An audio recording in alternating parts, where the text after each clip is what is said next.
But let's start with, I think it's spectacular news. I think it's amazing news. I think it's a damn good signing. I think it's better than what you probably would have imagined from the beginning. Right? We all talked about Jalen Ramsey, C.J. Gardner-Johnson. But that wasn't realistic. It was Bradley Roby. It was Cameron Sutton. It was some of the guys that were middle of the pack, that were 4th, 5th, 6th, 7th on the free agent list that you would go after.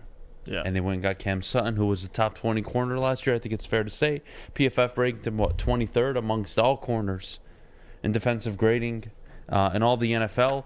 He had a higher grade than notable players like Jonathan Jones, the #1 corner out of New England. Kid can play. Kid can play out of Pittsburgh. Comes from a very, very good foundation. Well-coached kid. This, to me, Detroit, this is what you wanted. You needed a, quote, veteran corner to come in here. You needed this. Yeah. You couldn't draft. There was no Sauce Gardner this year. I highly doubt there is. So the idea or the fact that you got Cam Sutton on the contract you did, which I think is a very friendly contract, by the way. To me, it's a home run, Jeff. It's not even close. This is a guy that improves your secondary 1,000% day one. He's the best corner on the team already. And that's by a landslide. You want to talk about where Detroit Lions cornerbacks ranked according to PFF last year? Sutton at 23, Jeff Okudah all the way at 94. Yeah, there's a big difference. Yeah. Happy to have him in Detroit. And you look at the deal itself, too. That was the first thing I noticed. 3 for 33. It's not bad at all. $22.5 million guaranteed. We knew the Lions would be pursuing a corner.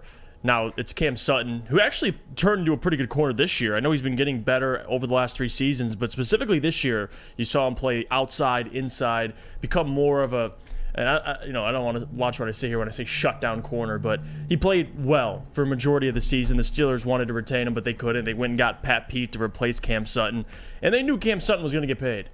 And for someone like the Lions, or for a team like the Lions, what AG wants to do, I feel like Cam Sutton's a perfect fit. You can move him all around. He can play, out, like I said, outside, inside for you.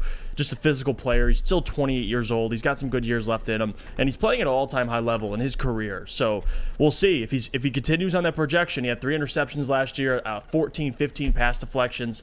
If you can get something like that out of Cam Sutton for what you're paying him, it's a great deal. Doesn't mean you won't draft a corner, but at least you have somebody you can trust. That was the big thing for the Lions. Getting somebody you could just rely on. Because right now, they really don't have any. Yeah, and I think we need to acknowledge something about Cameron Sutton. Is he the best corner on this team, day one? Yeah. Is he what you would call an elite corner? No. No. How many of those are there, huh? 3, 4? Yeah, not too many. 5, maybe 6 at most? And they're typically getting paid more than Cam Sutton. Off the top of my head, J.C. Horn, Jalen Ramsey, Patrick Surtain, Sauce Gardner. Just 4. You can probably name more. Just 4 off the top of my head that I consider like top class elite.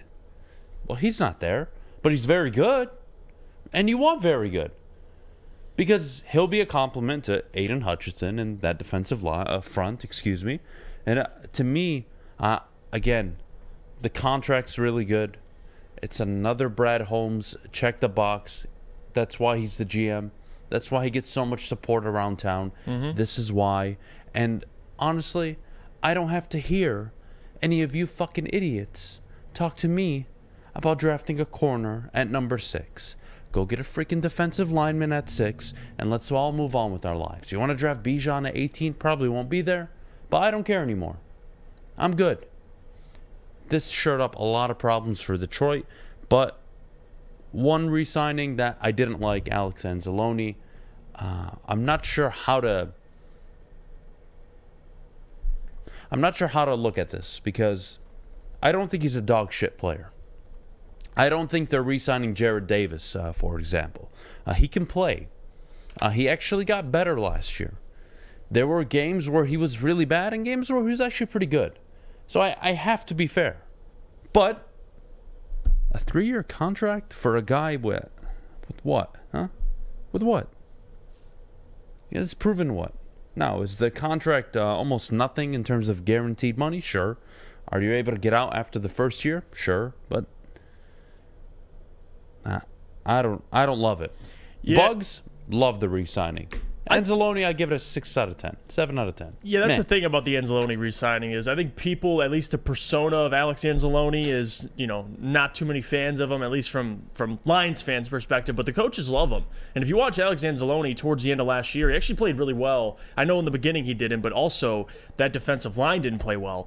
As that defensive line got better throughout the season, you saw Anzalone play better, Malcolm Rodriguez play better. So again, it's we talk about the corners and how much easier it makes their job when that defensive line's playing well. It's not just them; it's also your linebackers as well. So I don't hate the Anzalone signing. It doesn't really mean much to me. You could still go out and get another linebacker. But if I'm Brad, I didn't want to be in a situation where I can't get Levante, I can't get Bobby Wagner, and I don't re-sign Alex Anzalone. So you might as well go re-sign Alex Anzalone. It's not an expensive contract, and then maybe you could still go out and chase guys. If anything, this shows me, if you're getting Anzalone and you're re-signing him, and you have Malcolm Rodriguez, what's going on with Derek Barnes? Derek Barnes, because the fact that you need to bring don't even have an expectation. No, for the kid. but the fact that you have to re-sign Alex Anzalone means that they don't want to go through free agency and be screwed, and you have to go draft a linebacker. Now you get Anzalone, you get a veteran. So I don't mind it. I didn't hate the contract itself, but it is what it is. It's not a significant signing. To me, my biggest takeaway, we'll get to this next actually, is the Lions draft strategy now shifting. Because I don't have to hear a corner at 6 anymore, thank God. Because none of them are good enough to be taken at 6, in my opinion. None of them are Sauce Gardner. So to me, pick 6, depending on what happens with all these quarterbacks. Jeff, you might land Will Anderson, Jalen Carter. You might. If the board falls the right way and 4 quarterbacks are taken, I can guarantee you Will Anderson or Jalen Carter. I think everybody in Detroit would be very happy with that. Yep. To me, the Cameron Sutton signing helps so much, takes so much pressure off of the secondary room day one. You look at a guy like Jeff Okudah, who's really never had probably a guy opposite to the field, on the opposite side of the field to him that was better than him. Mm-hmm. That's not saying much given how shit Detroit's secondary is, but look, it might help Okudah. I don't really care. All I know is I'm paying him too much money, and the Cameron Sutton signing makes me feel a lot better because likely, just from now, they're not going to pick up his 5th-year option, and they're not going to pay him $13-14 million. And to me, that makes me feel a lot better because I look at the money they gave Cameron Sutton, and that's what a top 23 corner in the NFL should get paid. Right.